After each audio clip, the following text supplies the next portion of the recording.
In an ancient epic of Mahabharata, there was a woman named Draupadi. She was married not to one man but to 5 brothers, that is Pandavas. It wasn't considered strange back then because it was a way of life, or you can say it was accepted at that point of time.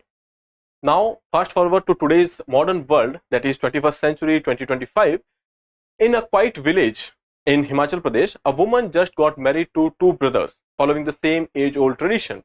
Hundreds of people has attended the wedding and they have appreciated the local culture, while on the other hand, there are few who are asking, is that even legal? So, my name is Lalit Soni and you are watching Drishti IAS. In this episode of InNews, we will be talking about an ancient tradition, that is polyandry. We will be looking into the legal aspects of it as well. So, let's start our discussion.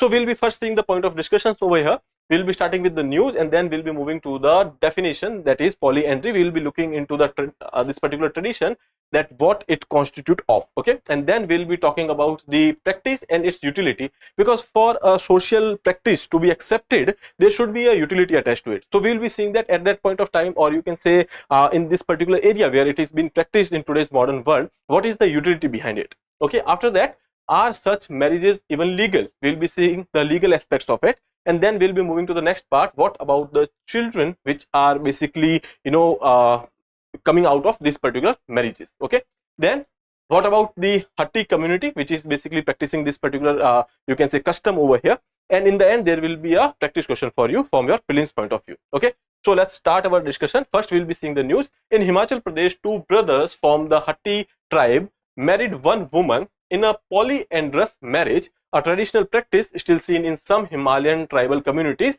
There are few communities, you can say, when we talk about Hatti community, otherwise also there are few communities in Himachal Pradesh and in the Uttarakhand as well. So these are the communities which are practicing this particular custom. All 3 confirmed the marriage was based on a consensus, okay, and culturally rooted. Okay, so basically they have gone for this particular marriage because it was culturally rooted, because it was a tradition over there, and it was based on consensus. That means that it was not forced. Okay, now moving to the next part, that is what is polyandry. Now when we talk about polyandry, it is made up of 2 words, that is, one is poly, that means you can say more than one, and then ander. Ander is the word which is basically used for men.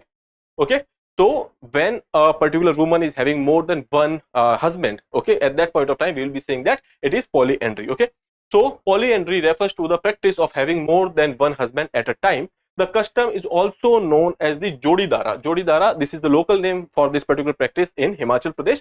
Other than that, also you will be seeing that this is also known as the Draupadi Pratha, because we have already seen the relevance of it from the Mahabharata time. Okay, now moving to the next part, why this practice? Now I told you that if there is a social practice, it will be accepted only if there is a utility attached to it. So now if we talk about hilly areas, this particular tribe that is living in Himachal Pradesh, you will be seeing that in hilly areas there is drastic geography which is over there, or you can say harsh geography is there, and because of the harsh geography, the land available over there is you can say not very much. Okay, so because of which what will happen is that, let's say this is a person or the father and mother, and then there are 3 kids.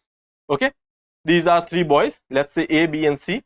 Now if they are married to 3 different women, okay, there will be 3 separate families.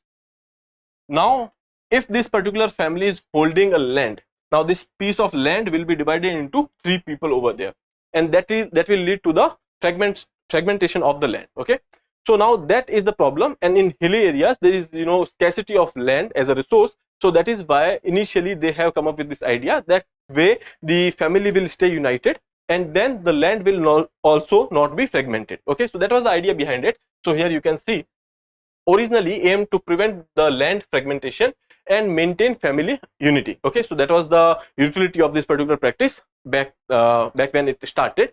Though less common today, in today's world it is not seen very much because of the various things, like when we talk about the various rights or the liberty, etc., choice, modernity, all these factors has led to very less incidents like that.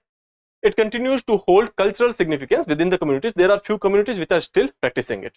Now traditional councils, if we talk about like how these particular system works, so there is this council. Hatti community is governed by a local body called the Kumbli, which handles the social issues and the community decisions. So this was one fact which you can remember.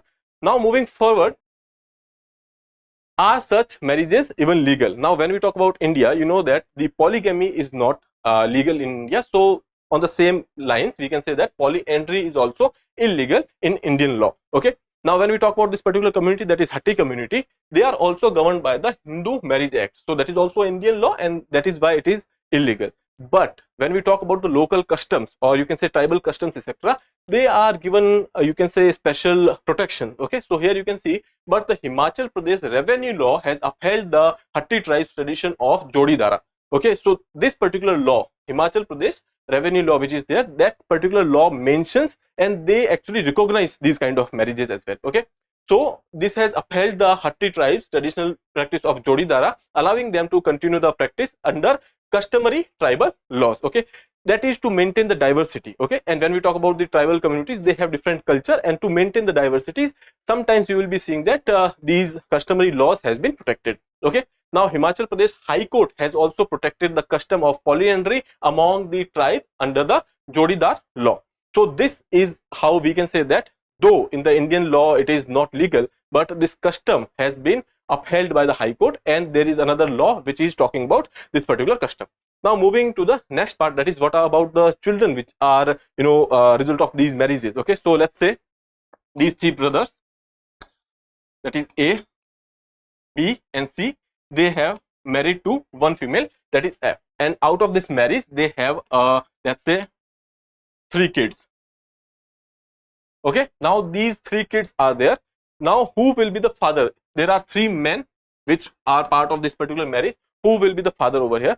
So here the eldest brother will be the father. Okay, so that is how they are these customs are working. Now children born out of these joint marriages are recorded officially under the Wajib ul Urj, that is a record of customary practices which are happening over there, or the traditions which are happening in a particular village, in a particular community, which gives sanctity to the Jodidaran Pratha or the Jodidara practice which is there. The name of the father gets into the panchayat record through the Wajib ul Urj. Now this is the document through which that particular kid will be registered in the panchayat records with the father's name as the eldest brother among the 3 who has got into the marriage. Okay, that works for the official purpose, for all the official purposes which is there.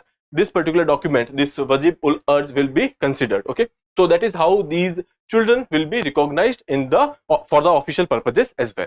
Now moving to the next part about the Hatti community. The Hatti are the close-knit tribal communities residing along the borders of Himachal and Uttarakhand. Okay, so you will be seeing that even in Himachal Pradesh and in the Uttarakhand, you will be seeing this particular practice. Okay, their name comes from their traditional occupation, that is selling crops, meat at the local haats. Now this is haat, or you can say these are the local shops which is there, marketplaces which are there.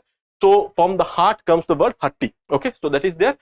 Now when we talk about this particular community, they have been given the scheduled tribe status in August 2023. So this is about the Hatti community. This is about the polyandry which is being practiced in this particular community. Okay, so now in the end we will be seeing a practice question for you. So let's see. The Hatti tribe, known for the practicing polyandry, primarily reside in Indian state. Which Indian state? Okay, option A, that is Uttarakhand. Second is Sikkim. C, Himachal Pradesh, and D, Arunachal Pradesh. Okay, so you can attempt this particular question. Again, they are asking you primarily where they are residing. Okay, so you can attempt this question and answer to me in the comment box. Other than that, if you want to know more about this particular practice, or anything related to the nature of marriages which has been evolving in today's world, so for that we are coming up with one video of Vikas sir on the Drishti IAS main channel, that is basically your Drishti IAS channel. So on that you can go and you can watch that particular video. With that, I would like to take your leave. I'll see you soon. Have a nice day. Thank you. For more informative content, like, share and subscribe, and do not forget to press the bell icon to get the notifications.